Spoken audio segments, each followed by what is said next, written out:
Hey y'all, this is Tamika, the face behind HR. I got more news to talk about. I was thinking that the next time was going to be much lighter, and I'm not sure how I'm going to upload these videos, so I'm probably going to put a little space in between so that all of my story times aren't so heavy. I have fibroids. I found out that I have fibroids a little over a year ago. I just started having a lot of problems. I have been going to MUSC since I started having a menstrual cycle. So I'm here in Charleston at Medical University of South Carolina is here in Charleston, and I've been going there so much of my life for everything. So I've been going for my annual female appointments as well. You know, normally those go pretty routine for me, and this time I was just telling her I'm having a lot of issues. Initially my biggest problem was that I was just going to the bathroom all the time, non-stop. I normally, once I go to sleep, I'm done. I ain't waking up again until the next morning. And it started just being a long period of time of me constantly getting up in the middle of the night to go to the bathroom. If I had just drank before I went to sleep, or if I had not. I am a big drinker of water. I drink water nonstop. I also drink alcohol beverages, but I drink water all day. And so I thought, well, maybe I should ease back on drinking water. Well, I stopped drinking water early in the day, and then I go to bed and I'm thirsty as ever. And that wakes me up in the middle of the night to go get something to drink. But I'm still going to the bathroom constantly. The second biggest problem I had was that I would wake up in the morning with just a lot of abdominal pain, and it would just be weird. My doctor gave me some ways to rectify that didn't include medication. Some people might know what it is, but that was helping. But I was that's just not who I am every single morning. I went to the doctor and I was just listen, we need to do something about me using the bathroom all the time. So she scheduled me with a specialist. This specialist scheduled me with getting an ultrasound done. And so I did the ultrasound at the same time he was testing me on medication. So he was test this medication for 30 days, see what it does for you. Well, it helped, but it didn't rectify the problem. And he was thinking it would rectify the problem because he just automatically diagnosed me with overactive bladder. So it eased the problem, but it was I needed to take the medication literally every day. If I skipped a day, it was just insane. I started telling him I don't even think it's just the medication. I just think that it's just slowing it down, but not stopping it. So he boosted me to a higher medication. And when he boosted me to the higher medication, I'm testing myself on that one. Then I went to the ultrasound appointment and she discovered that I had fibroids. When this lady told me this, it was a technician, and she was just very impersonal with it. Just going through the ultrasound, she was just oh, okay, so here are your fibroids. And I'm what fibroids? So that kind of threw me off with MUSC. Plus I was asking her questions well, where are they located? Do you think this is the reason I'm using the restroom all the time? And she kind of got a little aggravated and was well, I'm just a technician. You need to go back to the doctor so that they can read it for you. So I was just okay, this ain't helping when you just told me I got damn fibroids and I didn't think I had fibroids. And I'm still, in my opinion, young. I'm in my 30s and I might still want to have children. So I went back to him. That medication was doing better and it kind of really stopped the issue to some degree. So he was okay, good. You just got to take this medication for the next 6 months to a year and it should reset. He literally said, reset your bladder. And I was okay, what if it doesn't reset my bladder? He's then you have to take it for the rest of your life. I was I feel too young to have overactive bladder. And he's oh, well, it happens from the age of 30 to 90. You know, he was cool, but he was kind of insensitive too. Plus, he was a male, and I'm I don't even think you understand what this is like for me. I was having so many issues in the morning, it was causing me to not be able to get going with work as early in the morning.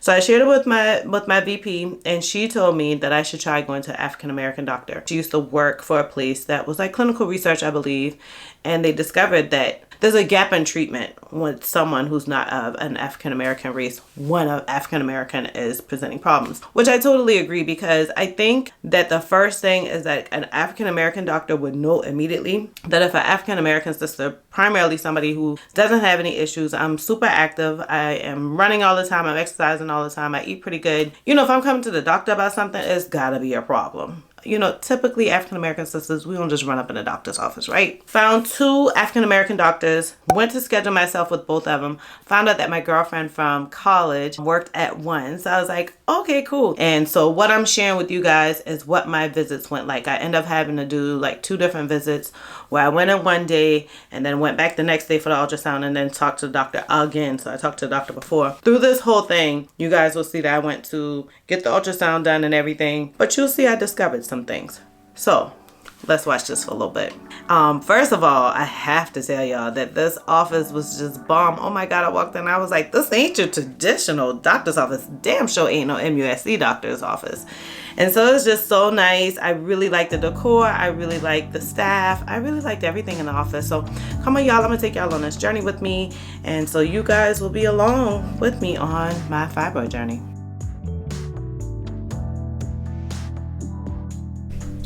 Hey, y'all.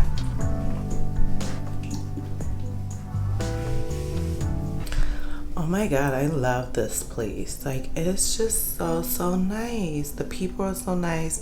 They're playing Christian music. They have a spa in here, esthetician. I just love it. So I'm gonna see what the doctor says, but I'm trying not to be nervous. And so I hope y'all ready to go on this whole fibroid journey with me. I don't know what's gonna happen. Again, I'm trying not to be nervous. I just want to get multiple comparisons because I've been in a lot of pain lately. I've been having periods. I don't normally have them. I think somebody coming in, so keep y'all posted. All right, y'all, so I just got back from Dr. Gleaton's office, and it's just so nice talking to a doctor that looked like me, talked like me, had the same jokes as me. Like, ain't nothing like seeing a black sister thrive. But I just wanted to give y'all a bit like an update of what she examined. So we're gonna go back tomorrow to do an ultrasound because I did one at my original doctor at MUSC.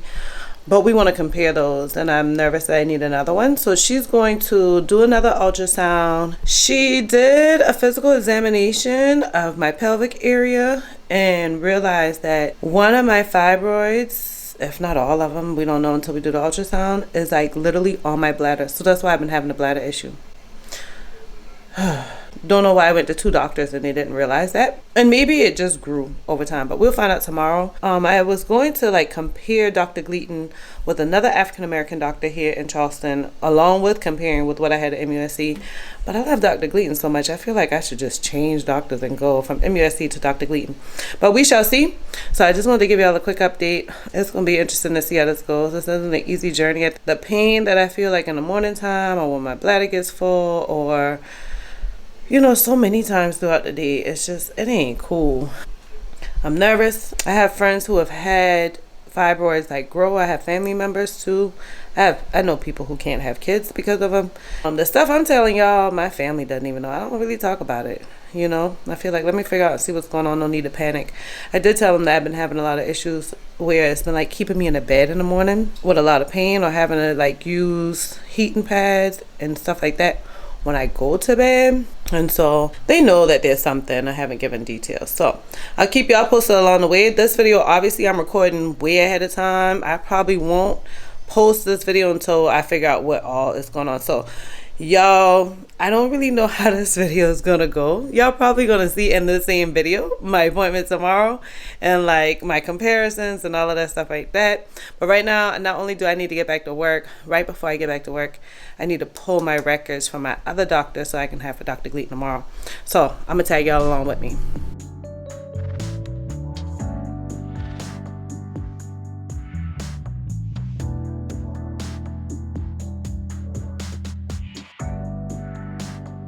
So the uterus is basically the shape of a squash, like a butternut squash. So this entire thing here, Okay. including fibroids, is the uterus. So this is your cervix. The cervix is from about here to here. Oh, that's how you can see the IUD? Yeah, and this is the vagina. Okay. That extends up into here. And this brighter area through here is the endometrium, which is what we shed during our cycle. Okay. And then this is the IUD. So it always shows up like super bright. Oh, wow. So this is your largest fibroid here at the fundus of the uterus. So fibroids give off like shadows. Most of the time they're fairly round for the most part. As you can see, this is a better view. It has pretty round borders. Oh. All of this. Oh, wow, that whole thing? Yeah. Oh, So this is that gosh. large one that they were saying was about 6.5 centimeters in that report that you have. And then you have another one over here. to the right. And then kind of one midline. Yeah, right. But the largest is definitely that fundus. So I'm gonna. So your uterus, including the fibroid, at the fundus is like 11.9 centimeters, and that's definitely what we would call an enlarged uterus that size.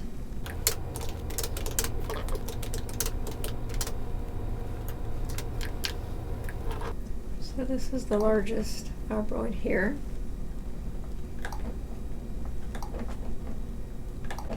And I'm getting about 7.5 centimeters. What did the paper say? 6 and some change, and sometimes that can just vary on how the tech themselves is measuring. Mm-hmm. It could be that they. So it's possible that it didn't grow. It is possible. Right. That it did. Okay. And it's a good centimeter in difference in size, but again, that doesn't mean that it's truly grown that much, because again, it can vary on how different techs measure things. If it were like a 3 and 4 centimeter difference, that would definitely indicate growth. Okay.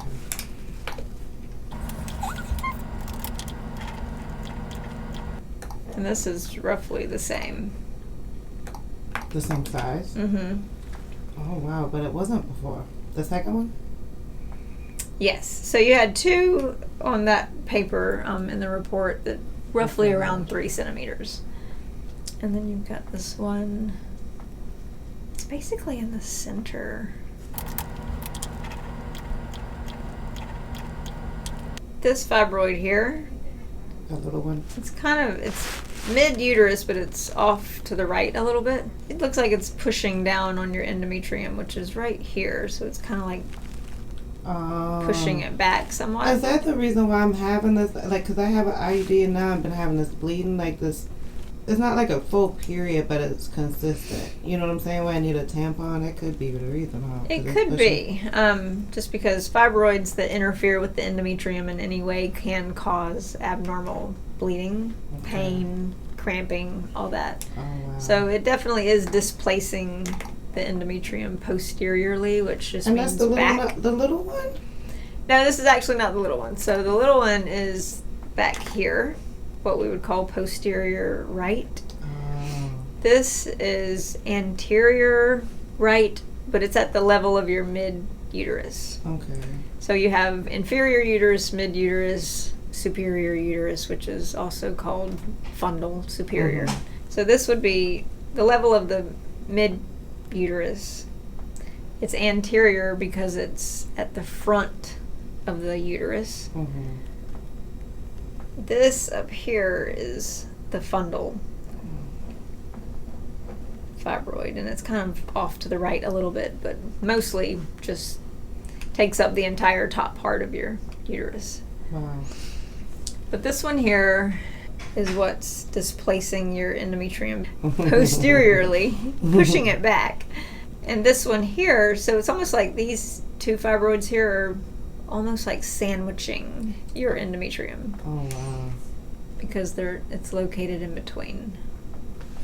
Your IUD, however, is positioned properly, which is a good thing. Amen. Are you naturally left-handed? No, which is why I just screwed up. But you have to train your brain to type with your left hand. Seriously, that's what I'm looking at. I'm like, oh, Lord. However, because I've been doing this, 19 and a half years, because I'm so used to scanning like this, if I were to have to type with my right hand and like hold my left hand behind my back, it's so hard. It's so hard. Alrighty, so now I'm going to look at your ovaries. So this is your left ovary. So all those little black circles there are follicles. Okay. And they're so small compared to the fibroid. Oh yes. So you wouldn't want your ovary to be the size of your fibroid. Which is kind of your big scary that your fibroid. fibroid is taking up all that space. You're like, oh my God, they're huge now that we looking at them. Which your ovaries do kind of hang off the uterus anyhow, so okay. And with all that little dark spots, is that like where the eggs could be, I guess? Or they Correct. They are the little compartments that store the eggs. So that color picks up the vascularity. So color doesn't always mean blood vessel. It just means that it picks up anything that has motion in it. So what are the good colors, red or blue? They're both good. The different colors just represent how it's flowing. It doesn't necessarily mean one's artery, one's vein. Okay. It's the direction of flow. The body is so amazing. It truly is. Like, how did the Lord think all of that? Like, you had no people to test it on, but you made it like so that unique. So really, that's all she wrote. And the story. I'm going to take this out, and you are all done. Okay, so I am about to record, and I realized that I haven't given y'all an update. I spoke with the doctor, and what she said was that I had a little bit of growth on my largest fibroid. So I have 3, as you can see from the whole ultrasound. And she said that she felt like it wasn't a significant enough growth to like do anything about it. But she gave me a few medical options. And the main one was, 1, sit down and just wait and see like what happens with it over time, see how it grows even more, or if it doesn't, see if I have any side effects from it. But she was like, any changes I'll probably make would be primarily lifestyle changes, like quality of life changes. And that could be to do the embolization, which would shrink them. So I'm just going to go back to MUSC, get that ultrasound, just make sure that they have the same results. Like, I really don't know what to do. But for right now, that's just where we are. So I'm going to make sure to take you guys to my next appointment.